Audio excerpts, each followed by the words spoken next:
교육을 진행하겠습니다. 오늘 금일 교육은 사실 실질적으로 지금 11월 말이기 때문에 그 집행이 거의 마감이 되어 가는 상태일 거고, 그리고 이제 정산하고 정보공시하고 뭐 시적 보고서 내고 이런 부분들 지금 절차에 와 있을 거기 때문에 기존에 이제 이미 하셨던 뭐 그 기관 가입하고 공모 신청하고 뭐 교부 신청하고 이런 부분들은 조금 빠르게 진행을 해서 좀 빨리 진행을 해서 가볍게 한번 더 리뷰를 하는 느낌으로 그렇게 진행을 할 거고요. 그리고 이제 정산하고 실적 부분에 있어서는 조금 더 자세하게 그렇게 설명을 드릴 수 있도록 하겠습니다. 그렇게 진행해도 되겠죠, 그죠? 그러면 아마 시간 조금 빨리 끝날 것 같은데 뒤에 이제 Q&A 질의를 통해서 이제 또 질의 받고 답변을 드리는 그런 형태로 이제 교육을 진행하겠습니다. 자, 이제 그러면 교육을 시작하도록 하겠습니다. 먼저 목차인데요. 뭐 교육청 부팀 소개에서부터 그냥 여러분들이 다 해왔던 부분이죠. 그래서 보조사업 선정하고 교부하고 그리고 사업 수행 관리까지 이렇게 확인하실 수가 있고 오늘 이제 중점적으로 볼 거는 여기 8번, 9번 정산 및 실적하고 정보 공시 이 부분에 대해서 이제 좀 자세하게 설명을 드릴 수 있도록 그렇게 하겠습니다. 먼저 교육청 보탬이 소개고요. 뭐 다들 아시겠지만 행안부 보탬이와 구별이 되어 있다라고 해서 그 접속 주소도 다르다 이런 부분 것만 확인 한번 보시면 될 것 같고요. 그리고 운영 체제 브라우저 본인 인증 이 부분도 해당 교육 자료를 참고를 하셔서 한번 확인을 해보시면 될 것 같습니다. 그리고 이제 시스템 개요 부분은 뭐 이 부분은 뭐 복잡하게 되어 있는데 그 큰 의미가 있는 건 아니고 이제 2024년 전까지는 오프라인으로 수기로 해서 전부 다 진행하는 것들을 교육청 보탬이 시스템 2024년부터 교육청 보탬이 시스템을 통해서 이제 모든 걸 시스템으로 관리하고 진행한다라는 부분입니다. 그래서 그렇게 진행되고 있다라는 화면을 설명하는 거고요. 그래서 한번 보시면 될 것 같습니다.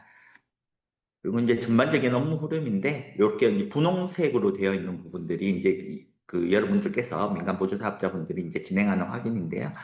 그래서 공모 신청을 하고 이제 선정 결과 확인한 다음에 수행 사업 정보 등록하고 그리고 이제 최종적으로 보조 사업자 선정이 확정이 돼서 수행 사업 정보까지 승인까지 받게 되면 사업비 교부를 받기 위해서 이제 교부 신청을 하고 그리고 이제 사업을 진행하는 와중에 이제 사업비 집행을 하면서 그 교육청에서 수행 점검을 하면 그 수행 점검에 대한 점검 결과 실현 조치를 한다든가 아니면 내가 사업을 수행을 하면서 변경 사항이 생기면 사업 변경 신청을 한다든가 아니면 그 기관 이제 개별적으로 어떤 특수한 상황이 생겨서 더 이상 사업을 진행을 못할 때는 수행 포기 신청을 통해서 진행을 합니다. 그리고 올해까지가 사업 기간이었는데 사업 기간이 늘어나서 이제 그 사업 기간을 연장을 해야 될 때는 이제 2월 신청을 통해서 이제 진행을 하게 됩니다.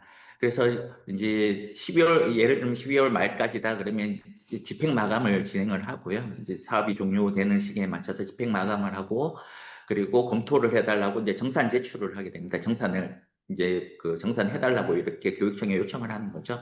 그래서 정산 마감이 되면 이제 실적 보고서를 작성해야 되는데 실적 보고서는 사업이 종료되고 2개월 이내에 반드시 작성을 해야 됩니다. 그리고 실적 보고서를 작성하지 않으면 정보 공시를 할 수가 없기 때문에 실적 보고서를 반드시 2개월 이내에 작성해 주셔야 되고요. 그리고 최종적으로 이제 그 정산 마감이 되면 이제 정산 마감에 따른 불인정 금액이라든가 사업비 잔액 그리고 이자 이런 부분들을 반환 이체를 통해서 자부담 계좌에 있는 그 집행 잔액이라든가 이런 모든 부분들을 다시 예치 계좌로 다 반환을 시켜줘야 됩니다.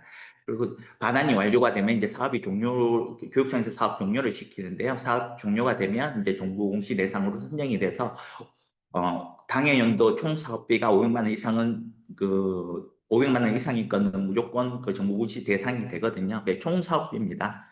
뭐 다섯 개를 합쳐서 500만 원이든, 그 뭐 한 개의 사업이 500만 원이든, 내가 교부받는 그 금액, 자부담금 빼고 그 못 받은 금액이 500만 원 이상이 되면 정부 공시 대상이 된다라는 거 참고를 하시고요. 그래서 대상 선정이 되면 이제 문자가 아마 올 거예요. 문자가 오면 정부 공시 등록을 통해서 정부 공시 등록하고 이제 교육청에 제출을 해주시면 됩니다.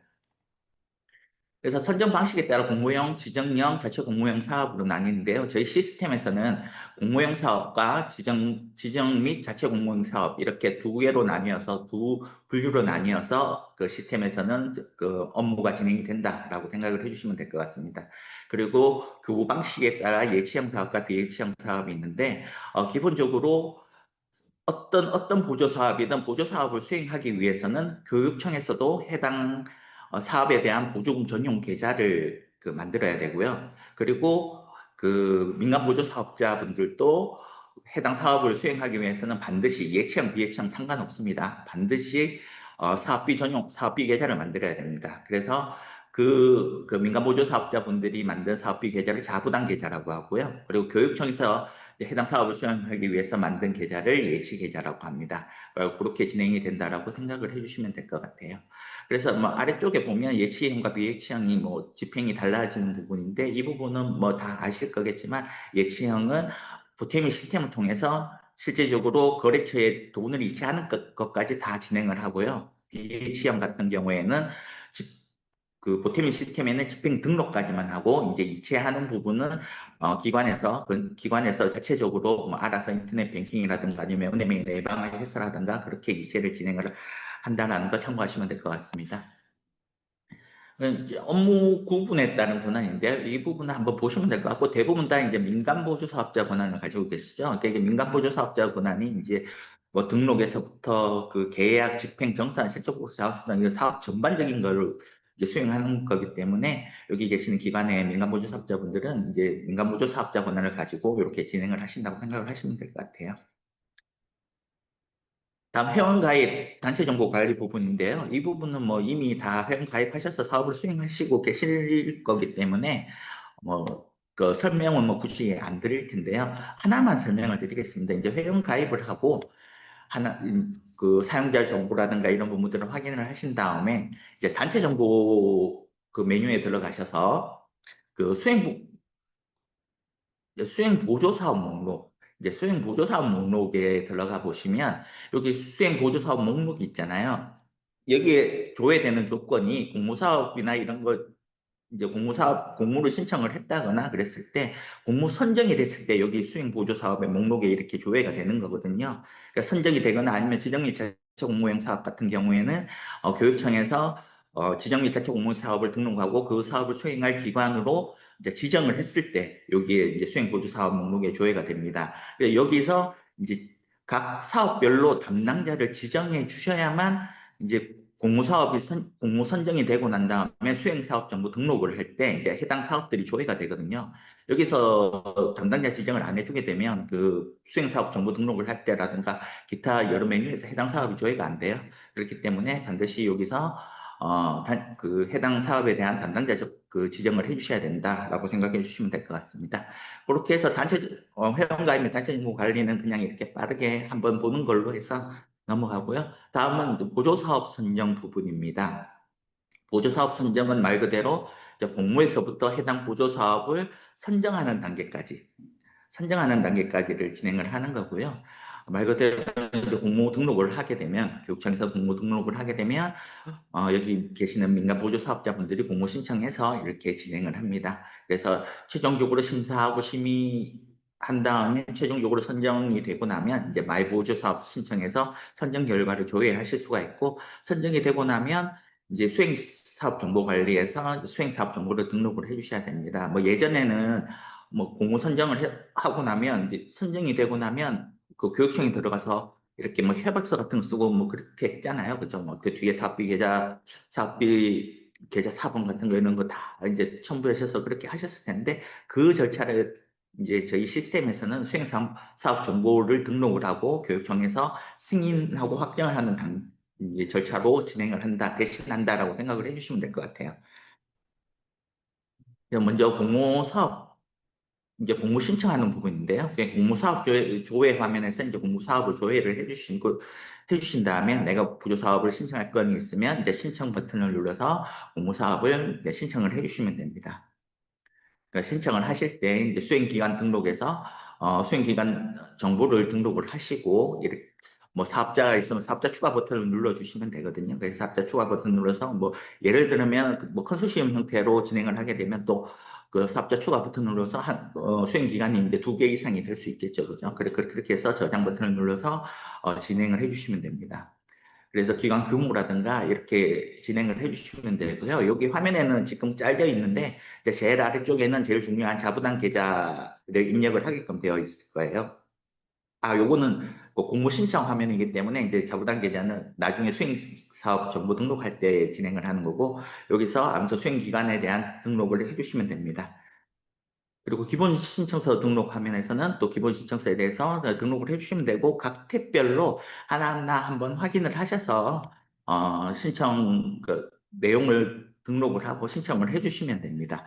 근데 신청을 해주시는데 이제 간혹 가다가 교육청에서 그 신청 정보 간소화 그 계획을 통해서 신청 정보 간소화 대상으로 해당 건들에 대해서 이렇게 체크를 해서 그 부분에 대해서는 신청정보 관사 대상으로 이제 선택을 해가지고 공모 신청할 때는 조회가 되지 않도록 그렇게 설정을 할 수 있거든요. 그래서 예를 들면 교육청에서 그 공모 등록을 할 때 세부 추진 계획이랑 재원 조달 계획 그리고 예산 집행 계획 이렇게 세 개를 그 이제 신청정보 관사 대상으로 해서 체크를 해서 공모 등록을 하게 되면 여기 계시는 민간 보조 사업자분들이 공모 신청을 할 때 세부 추진 계획, 재원 조달 계획이나 예산 집행 계획은 이제 조회가 안 돼요. 그러니까 보이지가 않습니다.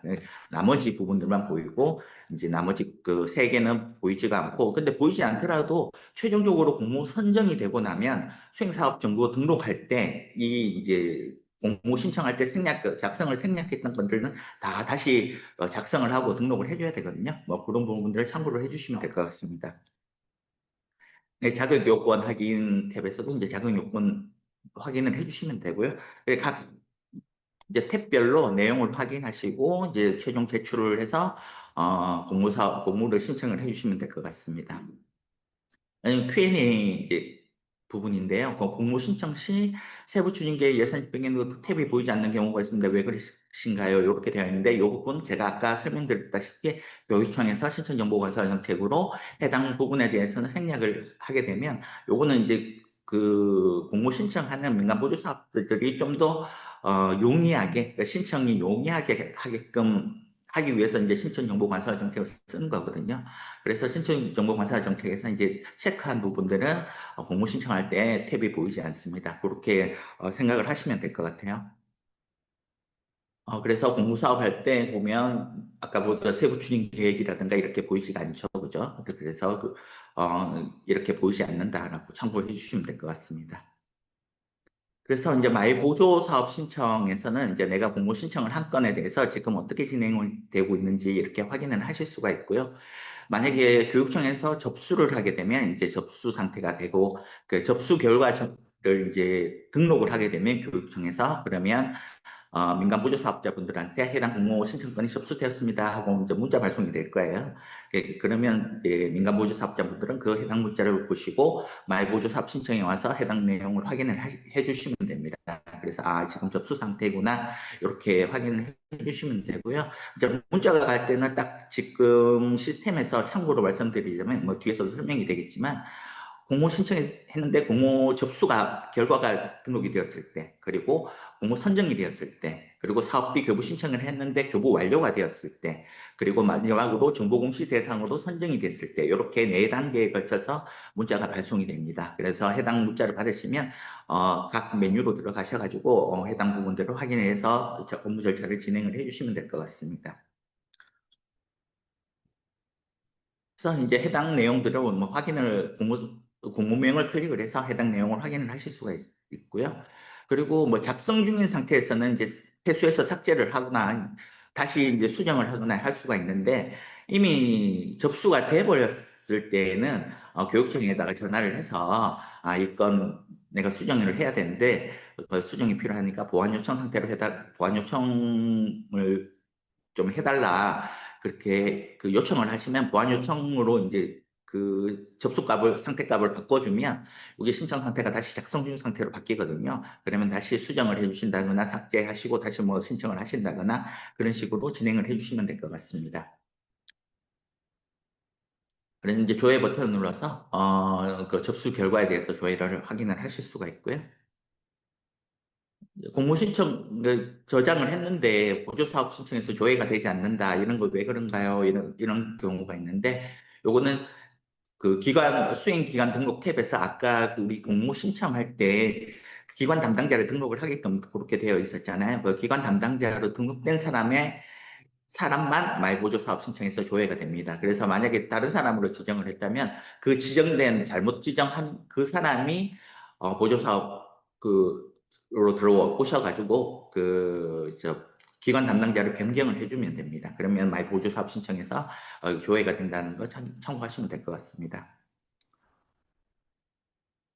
그래서 수행기관 등록 탭에서 여기서 담당자 등록을 해주시면 된다라고 생각을 해주시면 됩니다.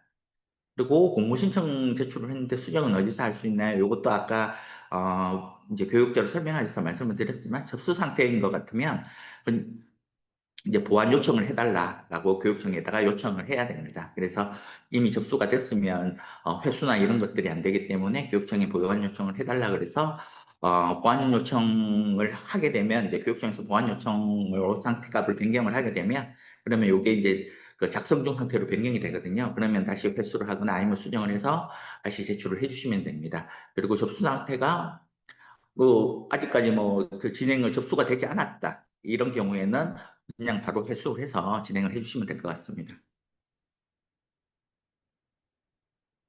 그렇게 해서 이제 심사를 하고 심의를 하고 교육청에서 그리고 최종적으로 이제 선정이 되고 나면 그래서 민간보조사업자가 선정이 되고 나면 수행사업 정보 화면에서 그 해당 건을 이제 수행사업 정보를 등록을 해주셔야 됩니다. 수행사업 정보를 등록하면서 해당 건을 이제 수행사업명을 클릭을 하셔가지고 해당 각 탭별로 작성을 해주시면 되거든요.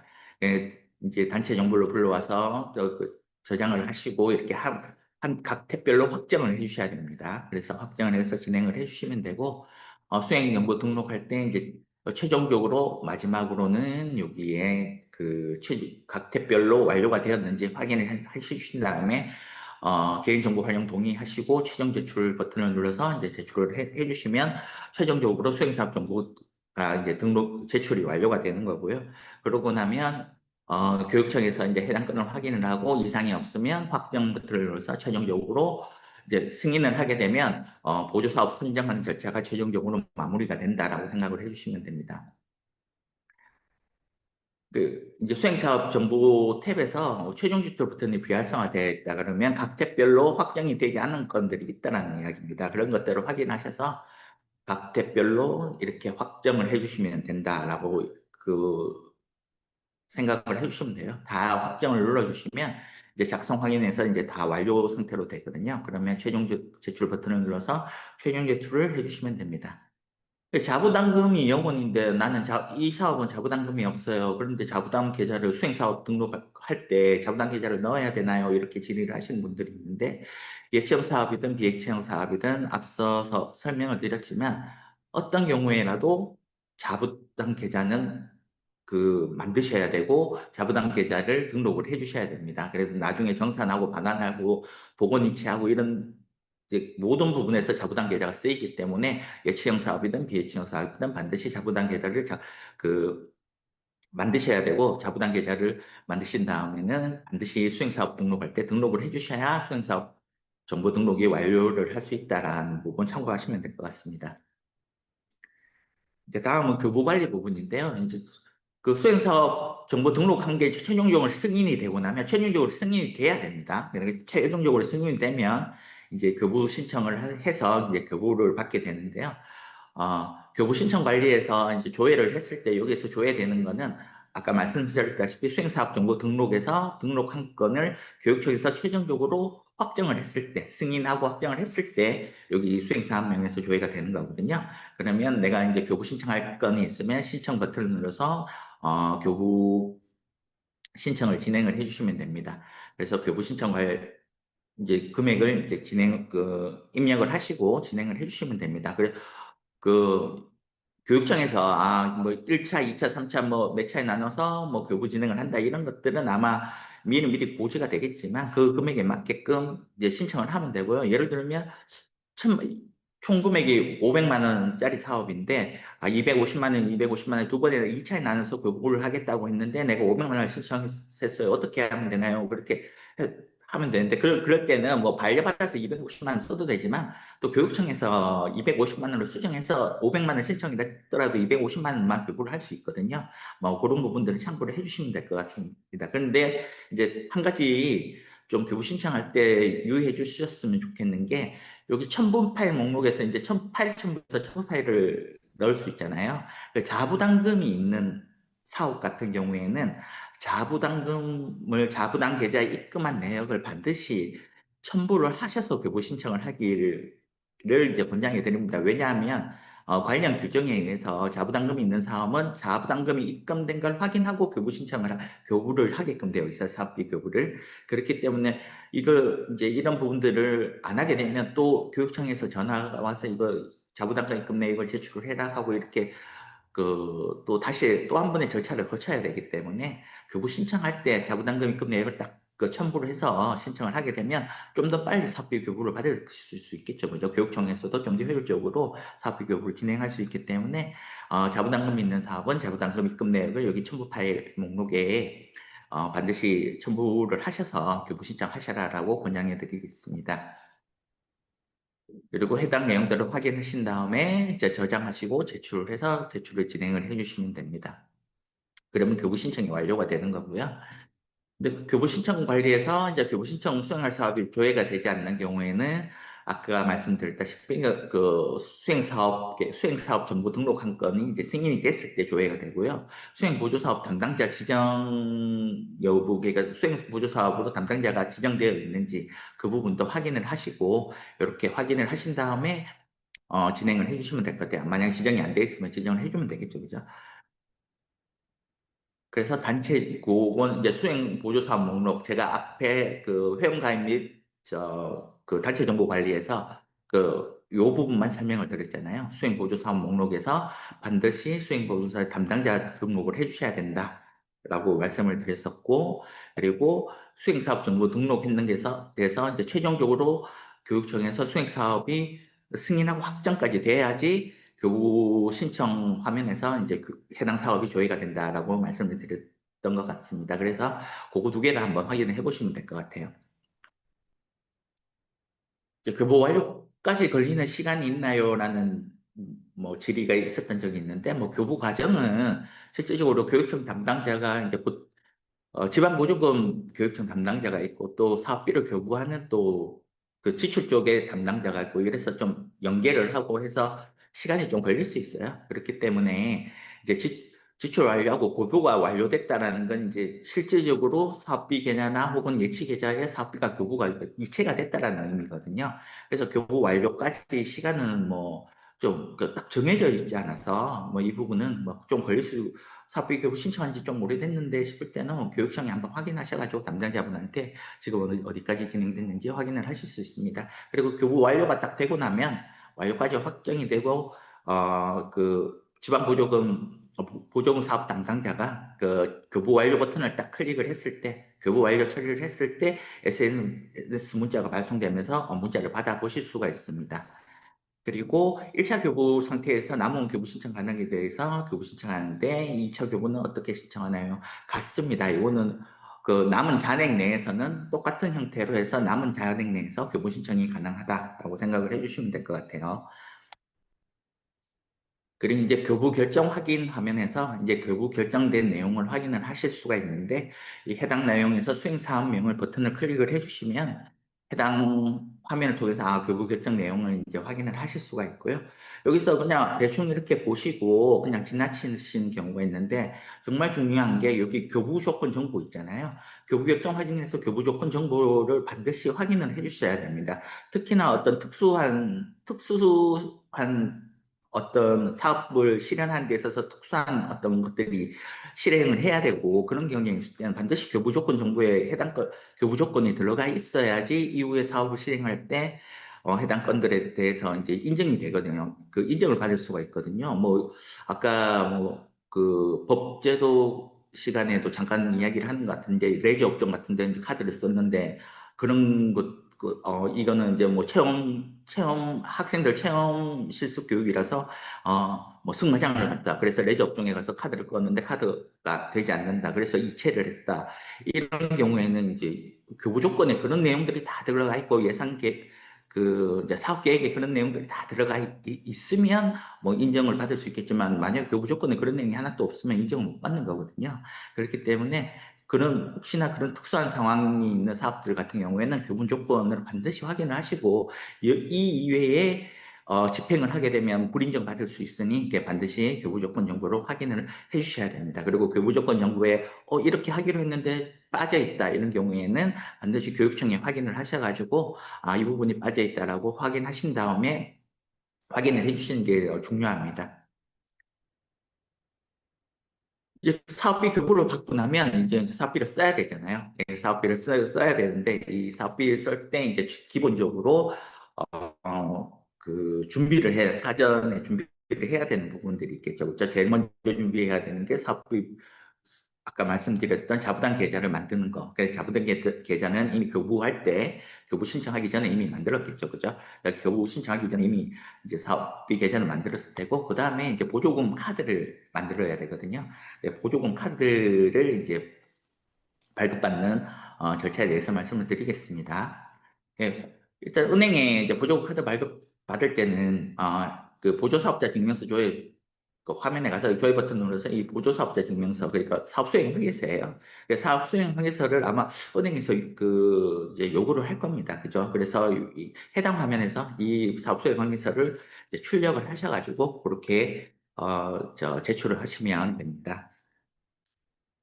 그리고 이제 카드 신청을 했으면 이제 카드를 발급을 받잖아요. 그러면 이제 실제 발급을 신청을 하고 나서 실물 카드를 이제 그 민간 보조 사업자분들이 이제 수령을 하시잖아요. 그럼 수령하면 이제 뜯어보면 이제 실물 카드가 이제 확인하실 수 있을 텐데 그때 신용카드 신규 등록 버튼을 눌러서 카드사 선택하신 다음에 카드 번호가 실물 카드를 이미 받았으니까 이제 카드 번호 입력하시고 조회를 하면 해당 건이 이렇게 조회가 됩니다. 그러면 해당 건을 선택하시고 저장 버튼을 눌러서 이제 카드를 등록을 해주시면 됩니다. 근데 통상 이제 카드 발급하고 시간이 약간 걸리긴 한데 또 그 카드를 전달하는 그 배달하는 또 그 시기가 있고 해서 웬만하면 다그 발급 수령을 했을 때 조회를 해보면 웬만하면 다 이렇게 조회는 다 이미 조회가 되게끔 그렇게 되어 있더라고요. 근데 뭐 만약에 당일날 수령한 당일날 조회가 안 되면 하루 정도 더 기다려 보시고 이렇게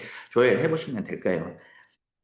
그리고 뭐 너무 잘 아시겠지만 행안부 보탬이하고 이제 교육청 보탬이는 엄연히 다른 겁니다. 시스템 자체도 다르고 그래서 행안부 보탬이 전용 카드가 있고 교육청 보탬이 전용 카드가 있는데 간혹 한 번씩 은행에서 헷갈려서 행안부 보탬이 카드를 발급을 해줄 때가 있어요. 그냥 보탬이 카드 해주세요 이렇게 이야기하니까 은행에서 그냥 행안부 보탬이가 훨씬 일찍 했으니까 그냥 행안부 보탬이 카드를 이렇게 발급을 해주는 경우가 있다고 해요. 그런 경우에는 다시 발급 받으셔야 됩니다. 그래서 이제 카드를 등록을 하고 나면 카드 사용 이제 내역 조회에서 해당 카드를 이렇게 클릭을 해보시면 카드 사용한 내역들을 이렇게 조회를 하실 수 있습니다.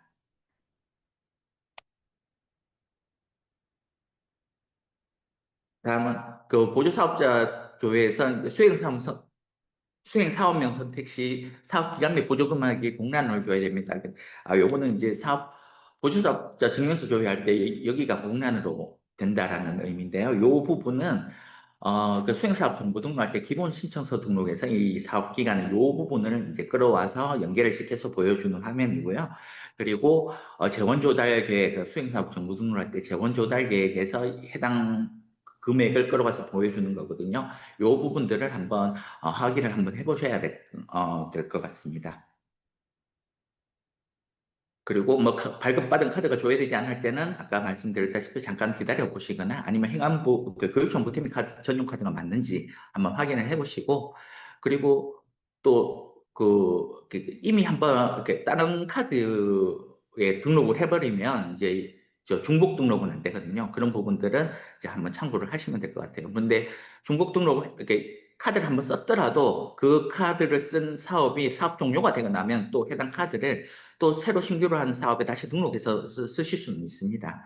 그러니까 쓰실 수는 있는데 반드시 이전에 썼던 그 카드를 썼던 해당 사업이 사업 종료 처리가 돼야 돼요. 사업 기간이 끝났다고 해서 등록을 할 수가 있는 게 아니라 교육청에서 사업 종료 처리를 반드시 해주셔야 등록이 가능하다라고 생각을 해주시면 됩니다.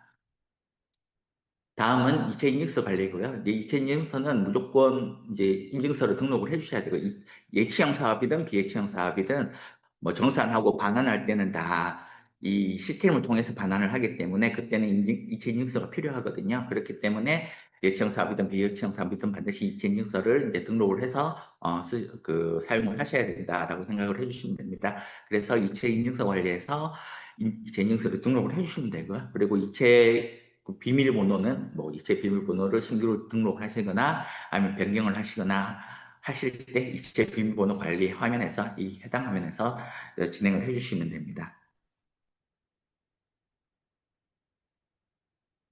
그리고 이제 단체인데 이체 인증서 등록 시 반드시 법인 인증서로 등록해야 하나요? 이런 부분들이 있던데 인증서의 공무는 별도로 두지 않습니다. 그래서 단체의 경우에는 이제 이체 인증서는 이제 사업장의 법인 인증서로 등록해 주시면 되고 사용자의 개인 인증서도 등록은 가능합니다. 네, 그렇다는 거 참고하시면 될 것 같고요. 그리고 동아리와 같은 사업자 번호 없이 개인으로 등록한 단체 같은 경우에는 이체 인증서 어떤 게 해야 되나요? 라고 이렇게 질의 주신 부분이 있었는데 그런 경우에도 아까 앞서 말씀드렸다시피 개인 인증서로 등록을 해주시면 될 것 같습니다. 다음은 집행 관리 부분인데 지금 아직까지 집행이 마감이 12월 말까지 사업이라면 아직까지 집행 마감이 되지는 않았을 텐데 이제 지금부터 신경을 써주셔야 되는 부분은 이제 12월 말까지 사업이다 그러면 지금부터 이제 가장 신경을 써주셔야 되는 게 자부담금이 있는 사업 같은 경우에는 자부담금 집행 비율이 지금 그 사업비 비율 그러니까 보조 사업비 비율하고 비교했을 때 적게 쓰면 안 되거든요. 반드시 자부담금 사업비 비율이 더 높아야 돼요. 그래서 자부담금을 얼마나 썼는지 확인을 하셔야 됩니다. 그래서 지금부터 그거를 신경을 쓰고 지금 집행을 해주셔야 돼요. 그 자부담금을 반드시 먼저 집행을 하게끔 되어 있기 때문에 그 비율에 맞춰서 반드시 자부담금을 집행을 해야 됩니다. 왜냐하면 이후에 정산할 때 말씀을 드리겠지만 집행 마감 자체가 안 돼요. 예를 들면 뭐 100만 원 사업비가 100만 원이고 자부담금이 10만 원인데 사업비는 90만 원 90만 원을 썼는데 자부담금 10만 원은 그대로 남아있다. 이렇게 해서 집행 마감을 하면 집행 마감이 안 되거든요. 사업비도 그만큼 90만 원 썼으면 9만 원만큼 써줘야 돼요. 그렇기 때문에 반드시 자부담금 비율을 지금 확인을 하셔서 지금 집행할 때 신경을 써서 집행을 진행을 해주셔야 됩니다. 그래서 뭐 지금 집행을 한참 하고 계실 거기 때문에 정자세금계산서 등록해서 이제 각 그 유형별로 등록하시는 방법에 대해서는 뭐 다 아시리라고 생각을 합니다. 그래서 요 업무도 한번 참고를 해보시면 될 것 같고요. 그러니까 세금계산서 발급받은 건들 같은 경우에는 여기 전자세금계산서 화면에 반드시 등록이 되어 있는 것만 집행 등록할 때 집행 등록을 이제 화목창을 띄웠을 때 여기에 등록되어 있는 세금계산서만 조회가 되거든요. 그렇기 때문에 세금계산서 발급받은 건은 반드시 여기에 등록을 시켜주셔야 됩니다. 근데 뭐 승인번호 24자리가 있잖아요. 그 24자리를 입력을 하셔서 조회 요청을 하시면 이제 실시간으로 연계가 되는 건 아니지만 이길 새벽 4시에 이제 일괄로 수신을 해서 여기에 등록을 시켜주거든요. 그렇기 때문에 여기 조회 요청을 해서 이제 오늘도 등록을 하시면 내일쯤에는 여기에 등록이 되어 있는 걸 확인을 하실 수가 있습니다. 근데 당장 지금 오늘 계산서 받았는데 당장 오늘 뭐 등록을 집행을 해줘야 된다 이런 뭐 급한 경우가 있다 그러면은 전자세금계산서 등록 버튼을 눌러서 이렇게 수기로 등록을 해주실 수도 있습니다. 그래서 수기로 등록을 해주신 다음에 저장 버튼을 누른 다음에 집행 등록 가셔서 이제 그 집행 등록을 하시면 이 해당 건이 이제 전자세금계산서 건이 조회가 되기 때문에 해당 건을 이제 하셔서 미리 그 신청을 해주시면 될 것 같습니다. 그 집행관리 부분인데요. 그 이제 해당 사업 선택을 하신 다음에 집행 등록 버튼을 눌러서 이제 집행을 하게 되는 거고요. 그 비예치형 사업은 여기서 집행 등록하면 여기서 끝인 거죠. 그죠? 집행 등록하면 집행 완료가 되는 거예요. 그 집행 등록한 다음에 실제로 이체하는 부분은 비예치형 사업 같은 경우에는 민간보조 사업자가 직접 은행에 가거나 인터넷 뱅킹이나 이런 걸로 이제 진행을 하시잖아요. 그렇기 때문에 비예치형 이제 사업 같은 경우에는 집행 등록만 하면 끝이지만 그 예치형 사업 같은 경우에는 집행 등록하고 집행 요청한 다음에 집행 이체 담당자가 이제 시스템 통해서 실제적으로 거래처에 이체까지 진행을 하는 것까지 다 시스템에서 진행을 해주셔야 된다라고 생각을 해주시면 될 것 같습니다. 그리고 여기 집행 요청 취소하고 이제 복원 등록하고 하는 부분이 있잖아요. 이거는 이제 복원 등록이라는 말은 말 그대로 이제 취소한다, 예, 반납받는다, 반납한다라는 개념이라고 생각을 하시면 될 것 같아요. 그래서 이제 이전에는 전체 금액에 대한 부분만 그러니까 복원 처리밖에 못했는데 지금은 예를 들면 10,000원을 집행을 했으면 10,000원 중에 5,000원만 반납 처리를 할 수 있다. 그러니까 지금 그러니까 그 기능을 개선했기 때문에 반납 처리를 할 수 있다라고 생각을 해주시면 됩니다. 이 반납 처리하는 부분은 당연하게도 비예치형 사업은 해당이 안 되고 예치형 사업 같은 경우에만 실제적으로 시스템 통해서 그 이체를 처리를 했을 때 이렇게 이제 반납 처리를 하고 복원 이체 처리를 해서 진행을 해주시면 된다라고 생각을 해주시면 됩니다. 그래서 집행 요청 취소하고 복원 등록하고 할 때 이 복원 등록하기 전에 기본적으로 해주셔야 될 거는 자부담 계좌에 그 실제 돈을 반납을 받아야 되는 거예요. 그러니까 반납할 금액을 이제 받아놔야 되는 거죠. 복원 등록이라는 거는 자부담 계좌에 있는 돈을 예치 계좌로, 그러니까 예치형 사업은 사업비가 예치 계좌에 있잖아요. 그래서 예치 계좌에서 사업비가 집행이 됐기 때문에 반납을 하는 것도 당연히 예치 계좌로 반납을 해줘야 되는 거예요. 근데 실제적으로 반납을 그냥 거래처에서 바로 예치 계좌로 할 수가 없기 때문에 자부담 계좌에 반납할 돈을 반납을 받아놔야 되는 거예요. 그래서 반납을 받아놓고 그 다음에 이제 등록한 다음에 복원 이체 요청을 하게 되면 그 자부담 계좌에 있는 돈이 그 예치 계좌로 다시 그 이체 처리가 되는 거거든요. 그런 절차를 거쳐서 진행이 된다라고 생각을 해주시면 될 것 같습니다. 다음 이제 부분 보건이체 버튼을 눌렀을 때는 이제 여기에 지방보조금 보건이체 금액을 이렇게 입력을 하셔서 뭐 자부담금 얼마 이렇게 해서 저장하셔서 입력을 하셔도 되고 전체 금액을 할 때는 전체 버튼을 눌러서 이제 이행을 하시면 됩니다. 부분 보건이체 버튼을 통해서도 전체 금액으로 그 이체 처리, 보건 이체 처리는 가능합니다. 그리고 이제 집행 취소나 집행 완료 그 진행 상태를 클릭을 하게 되면 이제 부분 복원 이체했던 그 내역을 확인을 하실 수가 있거든요. 그래서 요 내용을 클릭을 해보시면 이렇게 내가 부분 복원했던 그 내역들을 확인을 하실 수 있다는 거 참고하시면 될 것 같습니다. 이제 복원 이체 요청을 취소하고 싶습니다.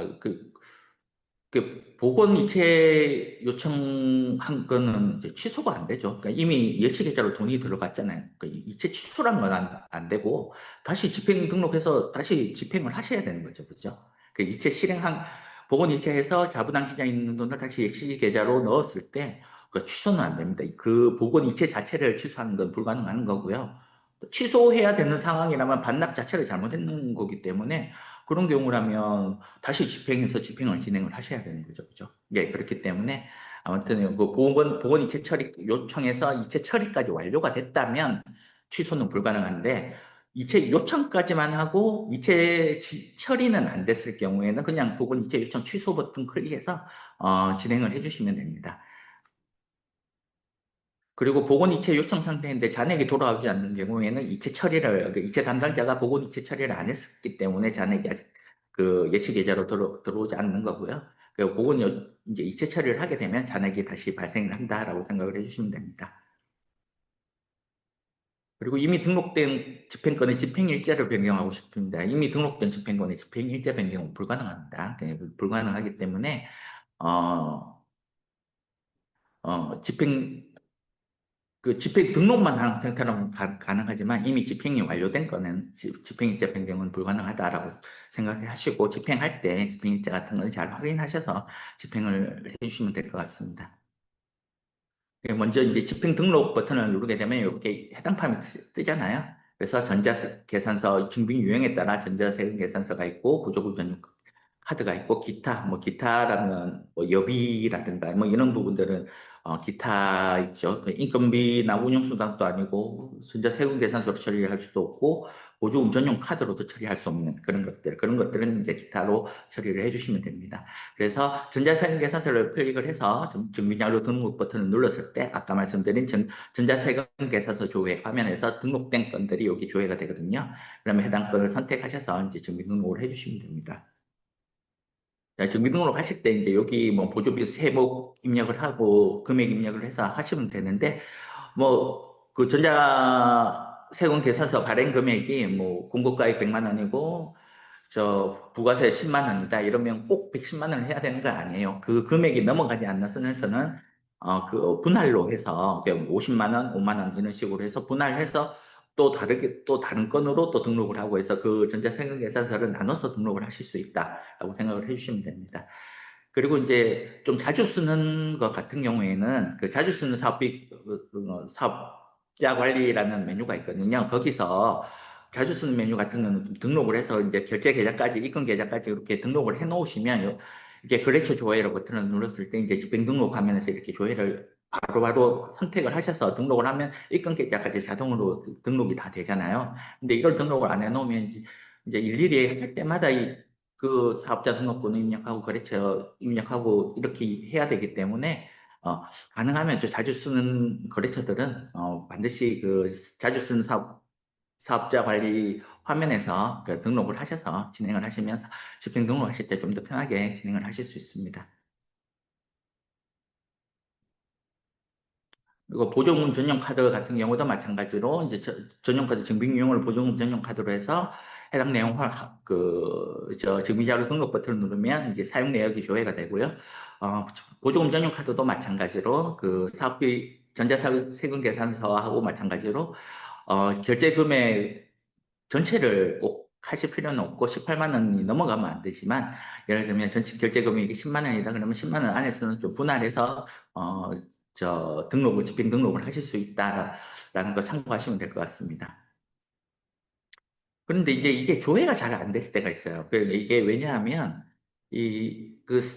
보조가 이제 카드를 이제 끌잖아요. 카드를 쓰면 이제 승인이 되고 승인이 되면 매입처 전표 매입을 해서 카드사에서 이제 전표 매입을 해서 이렇게 보여지게 되는 건데 이제 그 절차 자체가 좀 오래 걸리는 곳들이 있어요. 제일 오래 걸리는 데가 뭐 우체국 이런 데는 엄청 오래 걸려서 일주일씩 걸리고 이렇거든요. 그래서 어제 이제 카드를 썼는데 오늘 이거 등록하려고 보니 조회가 안 된다 이렇게 이제 좀 급하게 이야기를 하시는 경우가 있는데 한 최소한 한 2, 3일은 기다리시다가 조회를 한번 해보셔야 될 것 같아요. 그러면 이제 조회가 될 가능성이 높다. 승인이 되고 그 승인권을 이제 전표 매입해서 처리를 해 조회가 된다라고 생각을 해주시면 됩니다.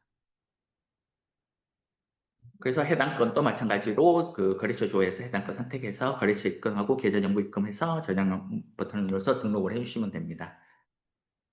그 보증금 전용 카드 집행 등록 시 사용 내역이 조회되지 않는다. 이런 부분은 이제 말씀드렸던 것처럼 일단 해당 카드가 등록이 됐는지 확인을 해야 되고요. 그 다음에 이제 카드 결제하고 나서 최소 1일에서 3일 정도는 기다려 보셔야 됩니다. 3일 정도 기다려 봤는데도 안 되면 해당 건 같은 경우 이제 뭐 확인을 한번 해봐야 되겠지만 최소 1, 3일 뒤에는 이제 3일 정도 지나면 다 조회가 된다라고 생각을 해주시면 될 것 같아요.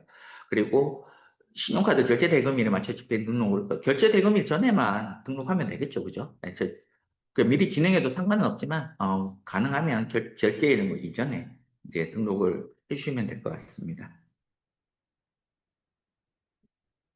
그리고 이제 인건비 운영수당 같은 경우에는 이제 집행 관리, 집행 등록하는 그 화면이 이제 화면 자체가 다르잖아요. 별도의 메뉴에서 이제 진행을 하게 되고, 여기에서 인건비 운영수당 일괄 업로드 버튼을 눌러서 이제 그 서식을 다운로드 받아서 그 업로드해서 진행을 해주시면 됩니다.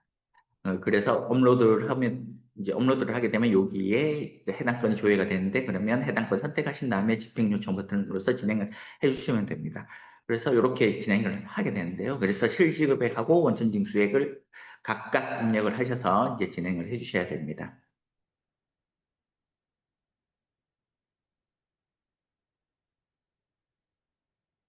그래서 해당 건은 이제 그 집행 요청을 해서 집행 이체 처리가 됐을 때 다시 인건비 운영수당 같은 경우에도 인건비 운영수당 집행 내역 증빙 관리가 화면에서 이제 해당 건을 보건이체에서 그러니까 반납 처리하는 거죠. 보건이체 처리 요청을 해서 보건이체 처리를 진행을 할 수 있습니다. 그래서 보건 진행을 할 수 있다라고 생각을 해주시면 될 것 같고요. 그 하는 방법 자체는 해당 화면만 다를 뿐이지 방법 자체는 똑같다고 생각을 해주시면 될 것 같습니다. 그리고 이제 특히나 임금비 운영수당 같은 경우에는 좀 뭐 이체 확인증이라든가 이런 부분들을 이제 요구를 나중에 정산할 때 요구를 할 때가 많잖아요. 그죠? 그러니까 대부분 다 교육청에서 요구를 할 텐데 그 이체 확인증은 이제 이체를 해야지 이체 확인증을 뽑을 수가 있잖아요. 그죠?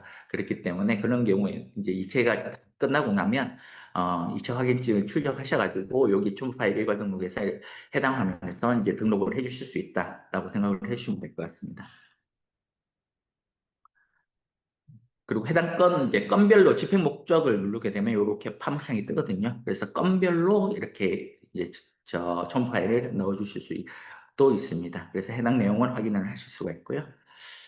그리고 다음은 집행 이체 관련입니다. 이제 집행 등록을 하고 이제 보조사업 담당자가 민간의 보조사업 담당자가 집행 등록을 한 건에 대해 집행 등록한 다음에 이제 그 집행 요청한 건들이 이 집행 이체 관리에서 보이게 되죠. 그러면 이체 담당자가 해당 건을 이제 이체 처리를 해서 실질적으로 거래처나 혹은 수령자한테 채권자한테 해당 건을 실질적으로 이체를 해주는 그런 화면입니다. 그래서 집행 이체 관리 탭이 있고 신용카드 대금 이체 관리 탭이 있습니다. 그래서 집행 이체 관리 탭에서는 신용카드로 쓴 거 빼고 그러니까 신용카드 그를 쓴 그 집행권 빼고 이제 인건비 운영수당 포함해서 모든 집행권이 해당 집행이체 관리 탭에서 이제 조회가 된다고 생각을 하시면 되고요. 그러면 해당 건 선택해서 이체 실행 버튼을 눌러서 이체 실행을 진행을 해주시면 되는데 이제 이거 초기하고 다르게 이제 예약 이체도 가능하게 되어 있습니다. 그래서 예약 이체 설정을 해서 예약 이체 일자를 이제 입력하신 다음에 예약 이체 실행을 하게 되면 그 이체 날짜에 맞춰서 이제 이체가 진행이 된다라고 생각을 해주시면 됩니다. 이제 카드 대금 이체 관리 탭에서는 당연히 그러면 신용카드 쓴 것만 조회가 되겠죠. 그래서 이제 보조카드, 신용카드 건을 선택을 하시면 해당 건이 이렇게 조회가 돼서 이것도 마찬가지로 뭐 예약 이체도 가능하고 이체 실행해서 이체를 진행을 해주시면 됩니다. 다음에 집행 이체 관리 화면이고요. 요거는 이제 이체 담당자가 해당 건을 선택을 해서 이체 실행 버튼을 눌렀을 때 이렇게 조회가 되잖아요. 그러면 비밀번호 입력하시고 이체 버튼을 눌러서 이체를 진행을 해주시면 되고요. 그리고 예약 이체 같은 경우에는 이렇게 예약 이체 일자를 입력하신 다음에 예약 이체를 해서 이체를 진행을 해주시면 됩니다. 그리고 이제 이체 실행을 눌렀는데 이체 담당자가 아니라고 나옵니다. 이런 경우에는 이제 이체 담당자로 지정이 안 되어 있는 경우겠죠. 그죠? 그래서 이체 담당자 지정을 해줘야만 이체 담당자, 이체를 진행을 하실 수가 있고, 이체 실행 시 이체 비밀번호 설정이 안 됐다고 나오는 거는 아까 그 화면에서 봤던 이체 비밀번호 관리 화면에서 이체 비밀번호 등록을 해서 이제 비밀번호 설정을 해주셔야 됩니다. 최초로 등록을 안 해주셨을 때 이제 이렇게 설정되지 않았다고 그 알림창이 뜨거든요. 그래서 그 부분은 이체 비밀 관리에서 이제 비밀번호 설정을 최초 1회는 설정을 해주셔야 된다라고 생각을 해주시면 될 것 같습니다. 그리고 BH형 사업은 이체 실행을 어떻게 하나요? 그러니까 말씀드렸다시피 BH형 사업은 교육청 보태미 시스템에서 이체 처리를 안 하고 집행 등록만 하면 집행 완료 처리가 되고요. 그래서 그 이체 실행은 이제 민간 보조 사업자분들께서 뱅킹이나 아니면 뭐 은행에 직접 내방을 해서 그 진행을 하고요. 그 BH형 사업 같은 경우에는 반납을 받는 것도 그러면 보건 이체나 이런 걸 안 하기 때문에 반납은 그냥 자부담 계좌로 반납을 받아서 집행 등록한 건 집행 취소해버리면 돼요.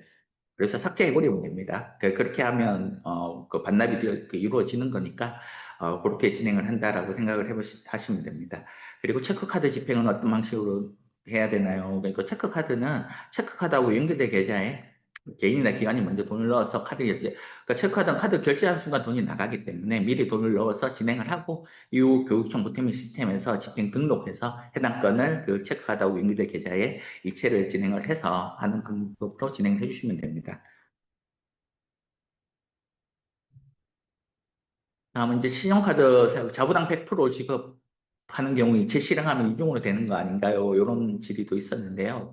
이제 신용카드 자부담 100% 같은 경우에는 어, 그 보조금 전용 카드 통장에 이제 자부담 계좌하고 이렇게 동일해서 그 결제 금액을 다 자부담 계좌에 넣어놨을 때 그럴 때는 교육청 보태민 시스템에 집행 그 등록한 다음에 집행 이체 버튼을 클릭하면 실제 이체는 발생하지 않습니다.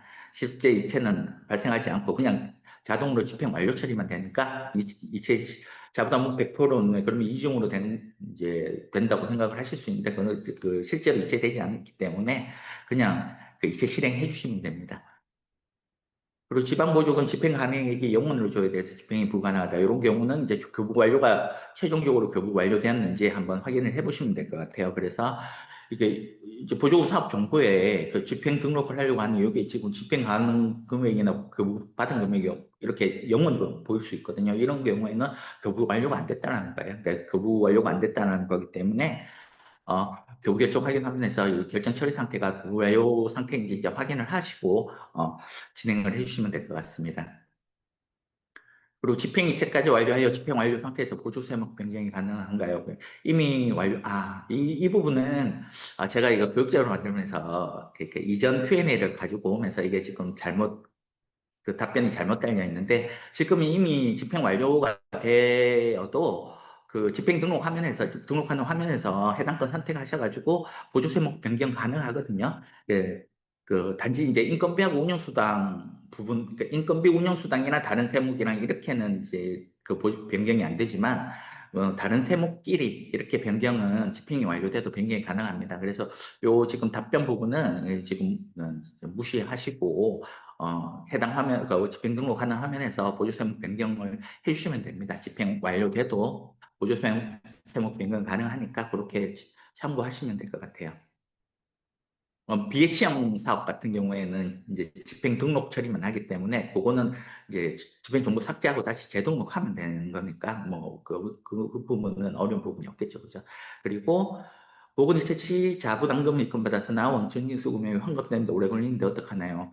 이 부분은 이제 인건비 운영수당으로 돈을 지급을 했는데 이제 잘못 지급을 해갖고 반납을 받았을 때인 부분인 것 같아요. 그래서 잘못 지급을 해서 이제 실지급액은 반납을 받았는데 원천징수 금액은 이미 신고를 해서 이미 서비스 그 신고하고 납부를 해버렸다. 그러면은 다시 그뭐 국세청이라든가 아니면 저 세무서에서 환급을 받아야 되는데 그 환급 받는데 시간이 너무 오래 걸리는데 이거 어떻게 해야 되냐 이제 이런 질의이신 것 같아요.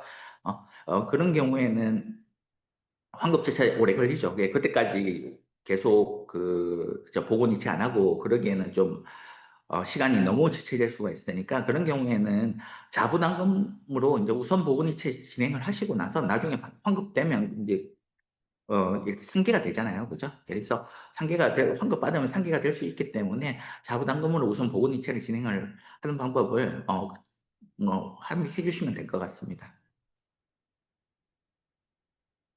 그리고 전자계산서 보조금 카드 증빙 등록 시 전자세금계산서 혹은 보조금 카드 사용 금액과 집행 금액이 달라도 집행 등록 및 이체가 가능한가요?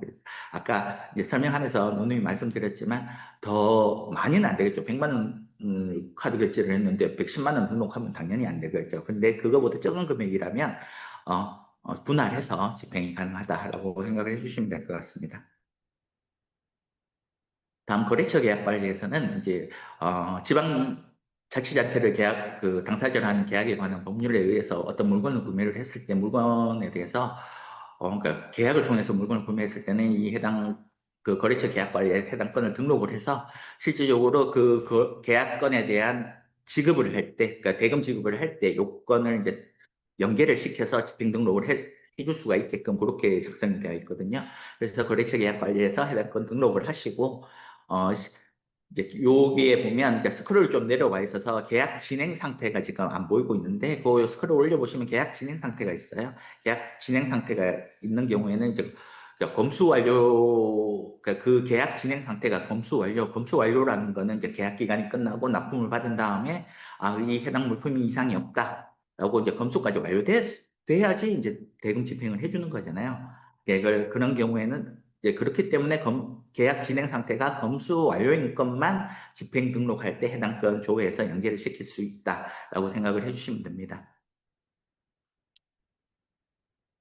다음은 이제 사업수행관리인데요. 사업수행관리 부분은 이제 뭐 좀 빠르게 넘겨가겠습니다. 사업수행은 사실 수행 점검을 하면 수행 점검하는 건 교육청에서 이제 다 하는 거잖아요. 이제 수행 점검을 하다가 수행명령 등록을 했을 때 그 수행명령이라는 건 이제 시정을 하라는 거죠. 그러면은 이제 시정 조치를 한다거나 이런 부분, 그리고 문제사업으로 등록이 되었을 때는 이제 문제사업으로 조회를 통해서 해당 사업이 문제사업으로 등록됐는지 확인을 할 수가 있고, 뭐 진행을 하시다가 더 이상 진행이 힘들 때는 수행포기 신청을 하실 수가 있는 부분입니다. 그리고 사업 변경 신청이라든가, 그리고 중요재산 같은 경우에는 그 뭐 부동산 항공기 관련 법령으로 지정해 놓은 거 있잖아요. 부동산 항공기 뭐 기타 선박, 뭐 기타 장비 같은 경우도, 근데 통상 교육감 50만 원 이상인 거는 이렇게 중요재산을 등록해서 이제 교육감이 관리를 할 수 있게끔 그렇게 되어 있거든요. 그러니까 물론 소모품 A4 용지라든가 뭐 볼펜 이런 소모품은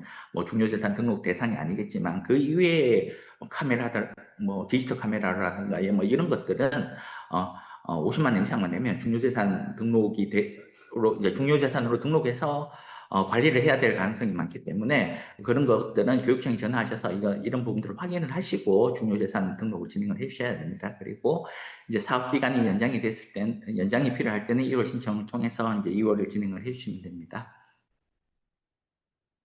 그래서 이제 교육청에서 수행 점검을 하다가 뭔가 이상이 있을 때는 그 수행명령 통보를 해요. 그러면 수행명령 통보하면 수행명령 시정 목록 관리에서 요 해당 건이 수행명령 통보 상태로 조회가 되거든요. 그럼 해당 건 선택을 하셔가지고 내용 수행명령을 확인하신 다음에 보완 처리를 하시고 저장 후 제출을 해주시면 됩니다.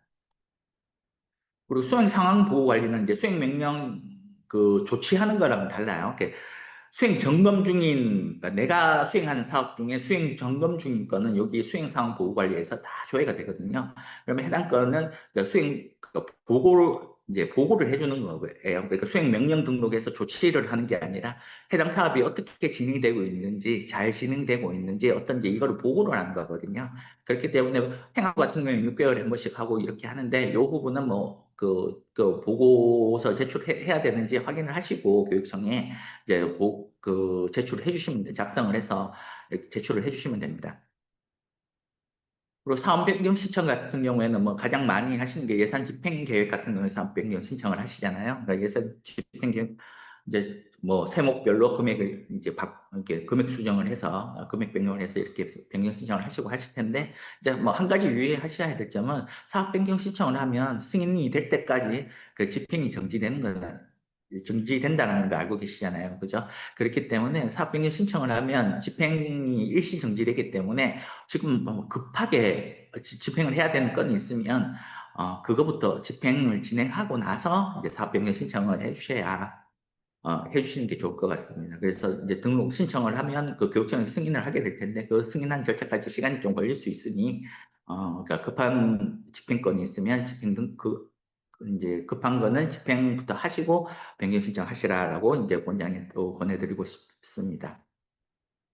그래서 이제 각 탭별로 이 변경 내용을 작성을 해서 이제 진행을 해주시면 됩니다. 그래서 이제 각 탭별로 이렇게 내용을 이제 변경을 할 건이 있으면 이렇게 변경을 하셔가지고 제출을 해주시면 됩니다. 그래서 제출이 되고 나면 이제 집행이 일시적으로 정지가 되거든요. 그래서 교육청에서 승인을 하게 되면 다시 집행부에서 집행이 가능하게 되게 됩니다. 그리고 교육청 예산이 증액됐을 땐 어떻게 해야 되나요? 이런 부분들이 많은데, 교육청 예산에 대해서 사업비가 증액이 됐을 때도 그 사업 변경 신청을 통해서 재원 조달 계획이나 예산 집행, 그 재원 조달 계획에서 이제 예산 사업비가 증액이 되면 그 증액된 만큼 또 예산 집행 계획도 수정을 해줘야 되겠죠, 그죠? 네, 그 증액된 금액을 더 추가해서 이렇게 집행 계획을 세워서 그렇게 해서 진행을 하시면 사업비 증액되는 부분도 사업 변경 신청을 통해서 변경이 가능하다라고 생각을 해주시면 됩니다. 그래서 재원 조달 계획에서 이제 사업비가 늘어나게 되면 여기서 예산 집행 계획에서 이렇게 등록 변경을 해주시면 된다라고 생각을 해주시면 됩니다. 다음 2월 신청 같은 경우에 이제 2월 신청하면서 그 예를 들면 2월이 필요한 경우 이제 2월이 사실 필요한 경우는 거의 없는데 필요한 경우 그 당해연도에 그 사업비를 다 일부만 보고받고 이게 사업 기간은 예를 들면 내년 그 2026년 6월까지다. 근데 2025년 12월 31일까지 내가 100만 원짜리 사업인데 50만 원밖에 교부를 못 받았어요. 그래서 내년에 50만 원을 더 받아야 된다. 뭐 이런 경우 있잖아요. 이런 경우 외에는 굳이 2월 신청 안 하셔도 되거든요. 그래서 그런 부분들은 2월 신청하시기 전에 이 부분 예를 들면 그 2025년 5월부터 2026년 2월 31일까지인데 이거 2월 신청해야 되나요? 이렇게 물어보신 분들인데 그런 건들은 이미 사업비 교부를 다 받으셨다면 그 2월 신청하고 승인받고 그런 절차 안 하셔도 되거든요. 예, 그런 부분들은 이제 교육청에 한번 확인을 하셔서 2월 신청하기 전에 확인하시고 진행을 하시면 된다고 생각을 하시면 됩니다. 그 중요재산 관리 같은 경우에는 아까 앞서 말씀드렸다시피 이제 50만 원 이상 물품이나 이런 것들은 그 뭐 부동산 선박 항목 이런 건 기본이겠지만 50만 원 이상 물품 같은 경우에는 이제 교육청에서 중요재산을 등록해서 사후에도 이제 관리를 하고 처분도 관리를 할 수 있게끔 그렇게 되어 있기 때문에 그렇게 할 수 있게끔 되어 있기 때문에 여기서 50만 원 이상 물품을 구매를 한다거나 그렇게 하셨다면 교육청이 확인하셔서 이 중요재산으로 등록하는 이제 관리하는 그 기준을 명확하게 확인을 하셔가지고 그 기준에 부합하는 물품이면 다 등록을 해주시면 됩니다. 그래서 이제 그 등록 버튼을 누르게 되면 요 중요재산 등록 팝업창이 떠서 이렇게 등록을 해주시면 되고요. 그리고 이제 중요재산으로 이제 등록이 된 건들에 대해서는 이거 함부로 팔면 안 되겠죠, 그죠? 그러니까 이런 것들은 이제 처분 계획을 세워가지고 그 처분 계획을 승인을 받아야만 처분이 가능합니다. 그래서 처분 계획 관리에서 이제 해당 건을 처분 계획을 등록을 하셔서 승인 요청을 하신 다음에 승인이 되고 이제 승인을 받고 나면 최종적으로 이제 처분을 완료해 주시면 됩니다. 그리고 다음 수행 포기 사업 신청 관리 같은 경우에는 이제 더 이상 사업을 진행할 수 없을 때 이제 수행 포기 사업 신청을 하셔서 진행을 하시는데 수행 포기 사업 신청을 하시기 전에 이제 이 부분은 미리 이제 교육청하고 이야기를 많이 하신 다음에 이제 최종적으로 이렇게 등록을 하시게 되겠죠. 그죠? 그러면은 여기 해당 그 사전 협의 정보라든가 이런 걸 입력을 하신 다음에 저장 후 이제 신청을 해주시면 됩니다. 그리고 이제 문제 사업 같은 경우에는 수행 점검을 했는데 내가 이거 수행 명령 등록을 그 수행 명령 통보를 받아가지고 뭔가를 조치하라고 했는데 내가 제대로 조치를 안 하고 뭐 그 내가 확인을 못해서 조치를 이제 기관에서 확인을 못하고 조치를 못했을 수도 있잖아요. 뭐 그랬을 때 문제 사업으로 이렇게 등록을 시켜버리면 또 집행 정지가 돼버리니까 갑자기 이렇게 등록이 될 수도 있기 때문에 이게 문제 사업 조회 화면에서 내 해당 사업이 이제 지금 문제 사업으로 등록이 되어 있는지를 확인을 하실 수가 있습니다. 그리고 문제 사업 환수 관리 화면에서는 해당 화면은 이제 사업이 종료된 건 중에 환수 요청을 받은 건들이 있을 거예요.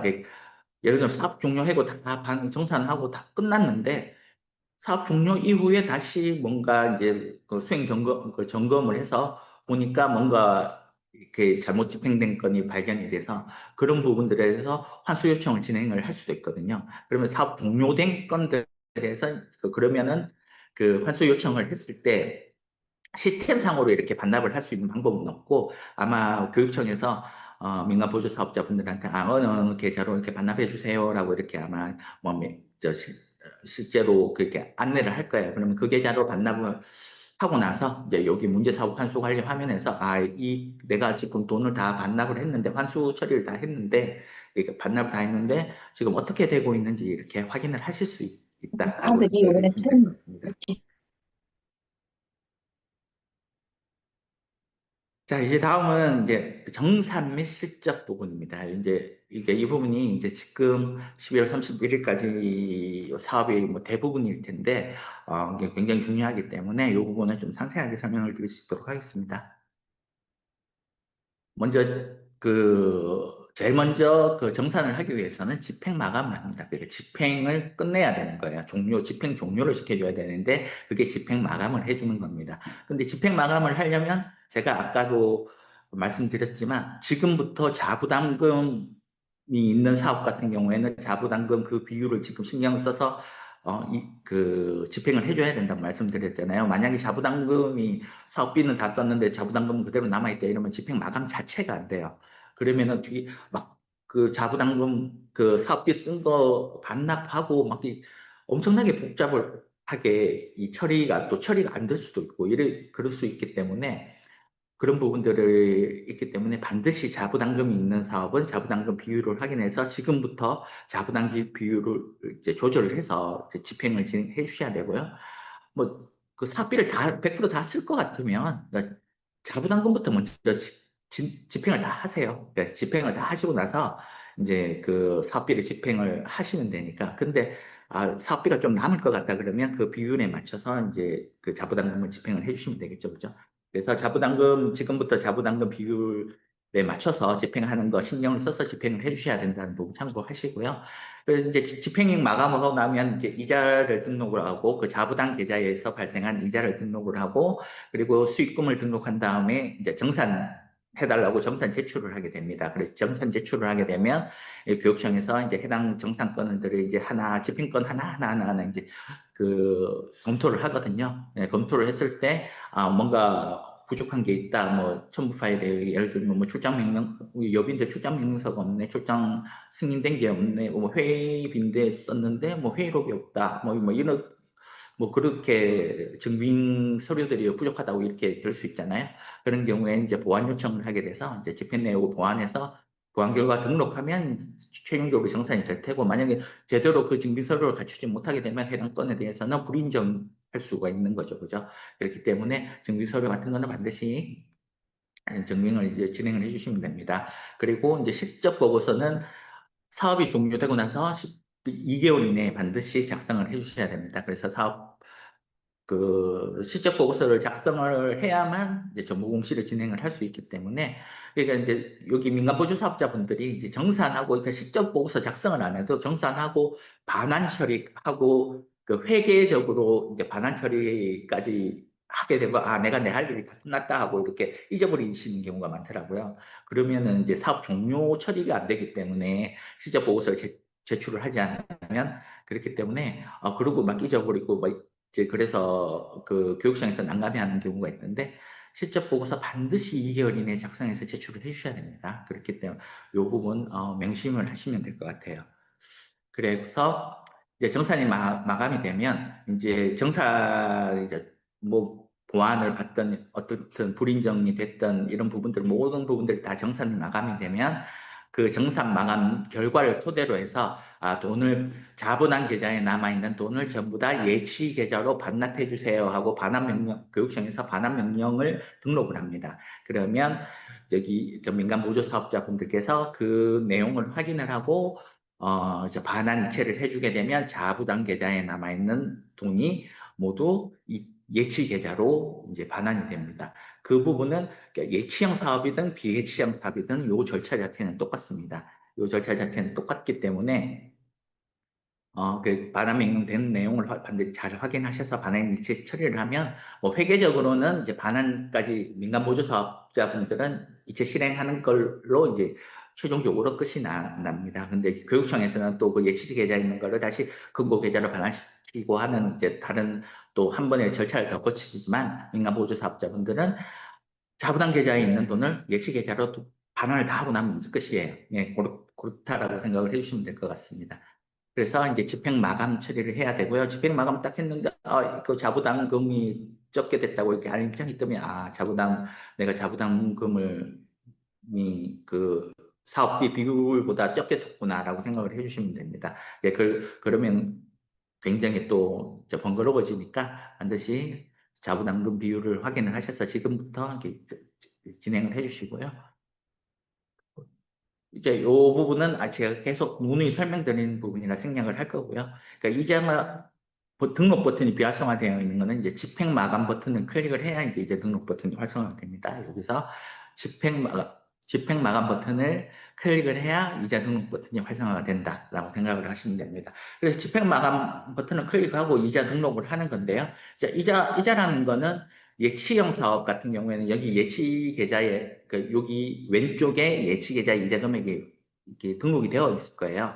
왜냐하면 예치형 사업은 예치 계좌의 사업비가 있기 때문에 그 예치 계좌의 사업비에 대한 이자가 발생하잖아요. 그렇죠? 근데 이거는 뭐 그 민간 보조 사업자가 건드리 뭐 이렇게 작성을 해야 되고 이런 부분은 아니기 때문에 이 부분은 그냥 뭐 확인만 하시면 되는 거고 이제 문제는 이 자부담 계좌에 발생한 이자를 등록을 해 주셔야 되는데 이제 등록을 하실 때 자부담 계좌에서 발생한 모든 이자 금액은 여기 이자 금액에 입력을 해 주셔야 됩니다. 그러니까 여기 예를 들면 자부담 계좌에 발생한 이자가 100원이다. 그러면 100원을 이자 금액에 입력을 반드시 해 주셔야 되고요.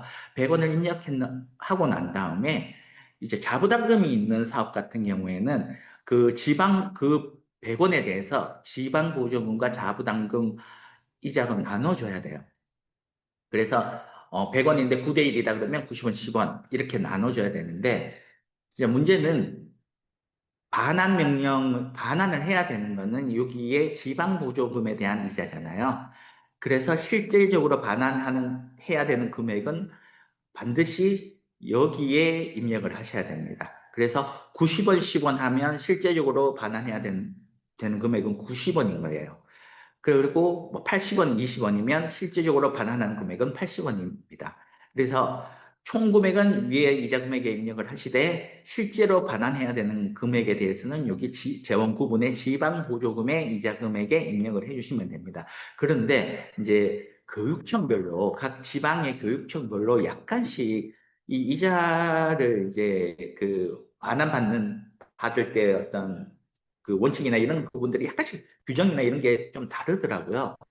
그래서 교육청에 전화하셔가지고, 이 사업비 비율이 90원, 10원이니 그냥 90원, 10원 해서 이렇게 저장을 하지 마시고, 등록을 하지 마시고, 반드시 전화하셔가지고, 자부담 계좌에 이자 금액이 총 100원이 발생을 했는데, 100원 중에 반환해야 되는 이자가 얼마입니까? 라고 확인을 하신 다음에, 100원 중에 100원을 다 반납해야 됩니다. 그러면 왜 100원을 반납받아야 되는지 이제 뭐 설명 같은 거 들으시고 100원을 다 반납받아야 됩니다. 그러면 지방보조금 여기 화면에 이자 금액에 여기에 100원이고 여기는 0원을 입력을 해주셔야 되는 거예요.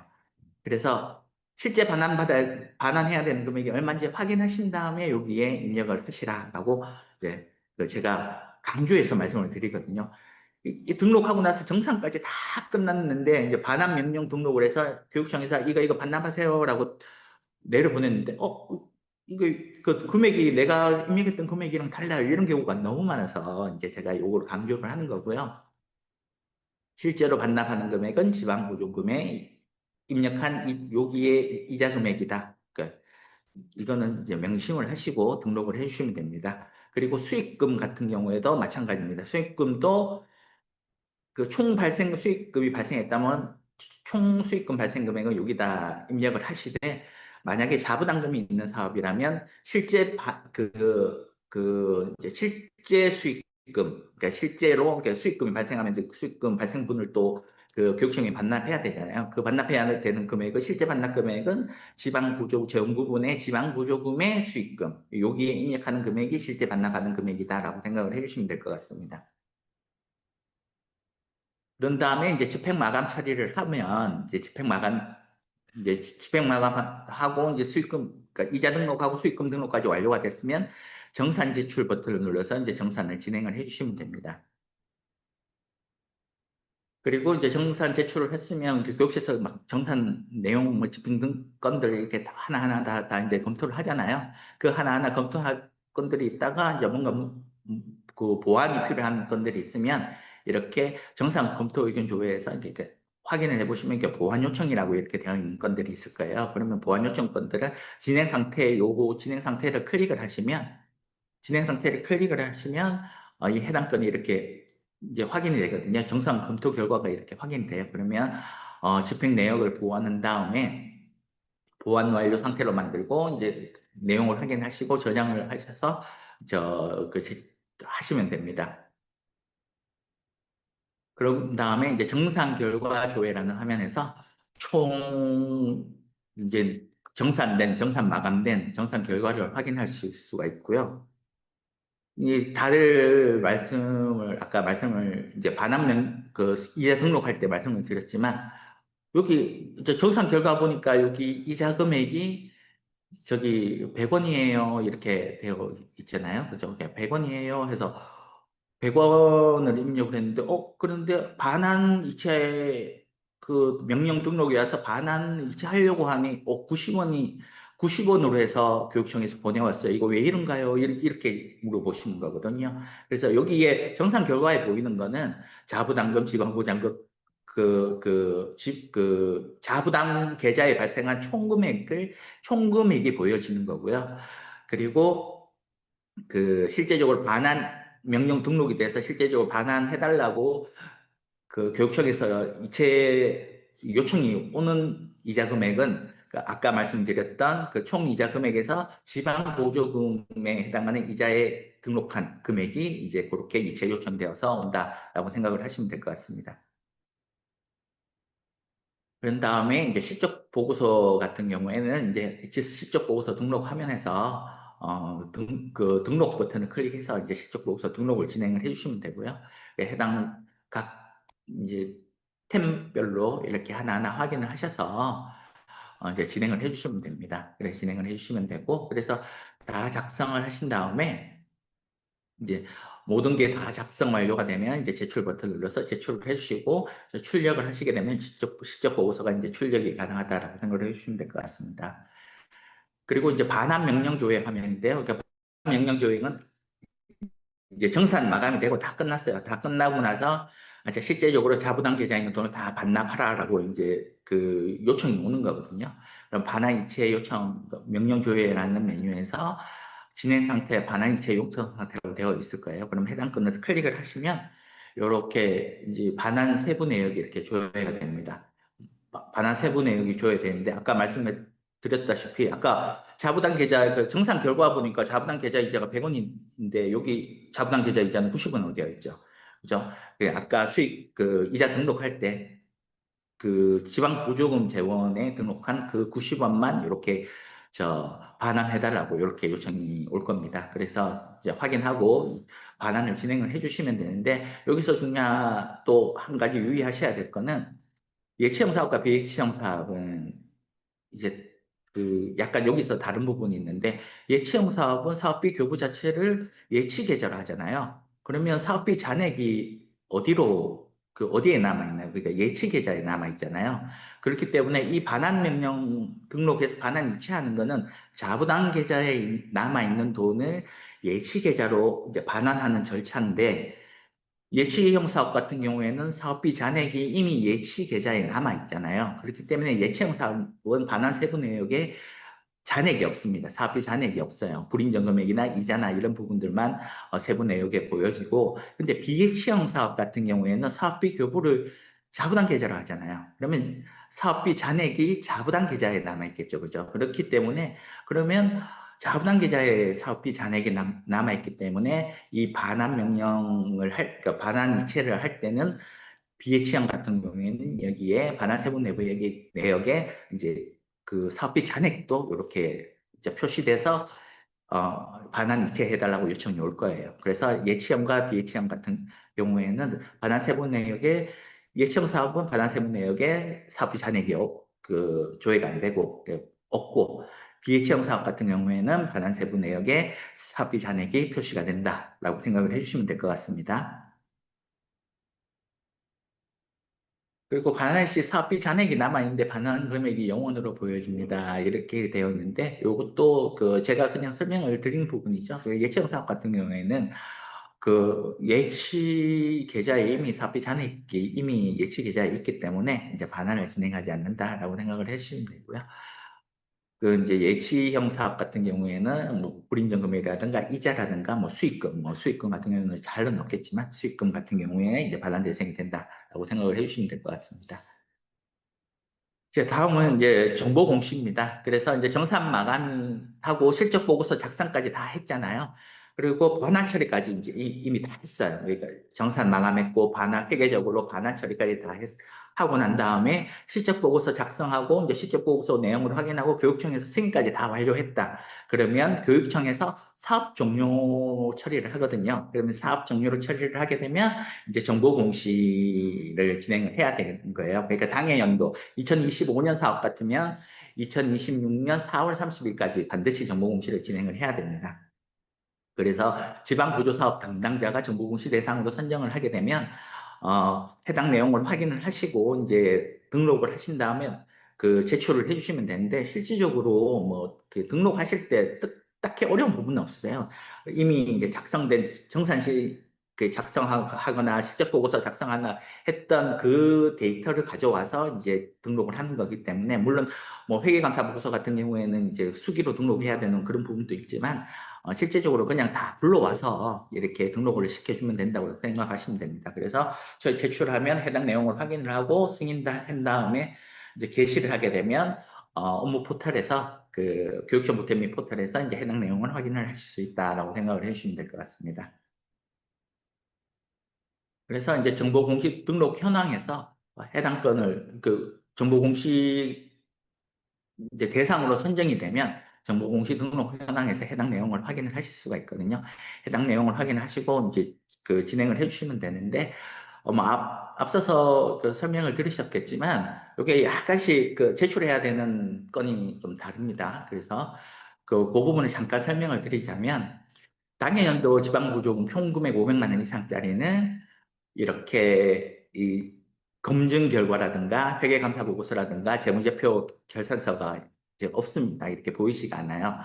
그래서 당해연도 총 금액 500만 원 이상이 난 거는 말씀드렸다시피 1년 내에 받았던 내가 수행한 사업의 건수와 상관없이 내가 받은 자부담금 제외해서 내가 교부받은 금액이 500만 원 이상이면 모두가 전부공시 대상이 됩니다. 그리고 웬만하면 다 이제 전부공시 대상이 되실 거예요. 그래서 이렇게 진행이 된다. 라고 생각을 해주시면 되고, 그리고 3억 이상인 경우에는 이제 검증 결과가 이렇게 표시가 되죠. 검증 결과를 입력을 해주셔야 되는데, 요거는 좀 이렇게 말이 헷갈리실 수가 있는데, 검증 결과를 제출하는 거는 단건, 그러니까 사업 한 건에 사업비가 3억 이상인 경우예요. 그러니까 내가 올해 받은 사업비 전체 금액이 3억 이상인 경우가 아니고, 검증 결과를 제출하는 거는 단건이 3억 이상일 경우에 검증 결과 제출 대상이 된다. 이거라는 거 이렇게 좀 명심을 해주셔야 될 것 같아요. 그리고 그렇게 해서 알고 계시면 될 것 같고, 그리고 이제 10억 이상인 경우, 10억 이상인 경우에는 당연도 이제 재무제표 결산서하고 회계감사 보고서를 이제 제출을 해주셔야 됩니다. 그리고 회계감사 대상이니까 이제 대상으로 처리가 되겠죠. 그런데 10억 이상은 앞에 500만 원 설명드렸을 때와 마찬가지로 당해 연도에 내가 받은 사업 교부액 총 금액이 10억 이상이면 재무제표 결산서하고 회계감사 보고서 다 제출을 하셔야 됩니다. 그래서 뭐 사업이 1억씩 10개 받았으면 10억 이상이잖아요. 그러면은 다 회계감사 대상이 되고 재무제표 결산서랑 회계감사 보고서 제출을 해주셔야 된다라고 생각을 해주시면 될 것 같습니다. 그래서 이제 각 교부 신청서 별도에서 이렇게 입력을 이렇게 불러와지는 거거든요. 불러와지기 때문에 이제 입력을 해주시면 되고, 요 다시 불러오기 버튼 같은 경우에는 제가 뒤에 그냥 Q&A 할 때 잠깐 별도로 설명을 드리겠습니다. 그래서 이제 각 탭별로 이렇게 저장을 해주시면 되고요. 저장을 해주시면 되는데, 이제 재무제표 결산서 같은 경우에는 이제 중요재산 현황이라든가 이런 것들 다 저장을 해주시면 되고, 어, 이제 회계감사 보고서 같은 경우에는 이렇게 이제 첨부 파일을 해서 이제 저장을 해주시면 됩니다. 그리고 감사 의견 내용을 이제 입력을 해서 진행을 해주시면 됩니다. 그래서 이제 최종적으로 다 입력이 되고 나면 그 저장 버튼을 눌러주신 다음에, 그러니까 여기는 회계감사 보고서죠. 회계감사 보고서 탭에서는 이제 회계감사 보고서를 이제 입력을 해서 진행을 해주시면 되고, 이제 최종적으로 제출 탭에 가서 이제 최종적으로 작성이 다 완료되고 나면 이제 제출 버튼을 눌러서 정보공시 이제 그 정보를 이제 제출을 해주시면 됩니다. 그래서 아까 이제 다시 불러보기 버튼은 어떤 경우에 사용하는 건가요? 되어 있는데, 이미 이제 정보 공시를 할 때는 사업이 종료가 되었기 때문에 뭐 바뀌거나 이런 경우는 거의 없을 거예요. 거의 없는데, 이제 굳이 참고로 설명을 드리자면, 각 탭별로 어떤 정보를 가지고 오는지를 여기에 참고 내용으로 제가 이제 작성을 해놨습니다. 그래서 각 탭별로 이제 해당 정보들을 가지고 오는데, 이 해당 정보들이 변경이 있었을 경우, 변경 사항이 생겼을 경우에는, 변경이 됐을 경우에는 다시 불러오기 버튼을 눌러서 현행화를 시켜줘야 되는 거예요. 근데 뭐 사업 종료가 이미 됐기 때문에 변경이 일어난 경우 거의 보지는 못했는데, 아무튼 만약에 변경되면 다시 불러오기 버튼을 눌러서 현행화된 그 정보를 불러와야 된다라고 생각을 해주시면 될 것 같습니다. 그렇게 해서 최종적으로 이제 제출을 해서 그 교육청에서 그 해당 내용을 확인하고 승인한 다음에 확정하고 게시까지 진행을 하게 되면, 여기 업무 포털에서 전무공시 검색해서 해당 내용 포털 화면에서 이제 전무공시 내용을, 내가 이제 제출한 내용을 확인을 하실 수가 있습니다. 그리고 이제 모바일로 할 때도 이렇게 모바일로 이렇게 확인을 하실 수 있다는 내용이고요. 이렇게 딱 이제 최적화해서 보여준다라는 내용, 쉽게 이제 모바일에서도 확인을 하실 수 있다라고 생각을 해주시면 될 것 같습니다.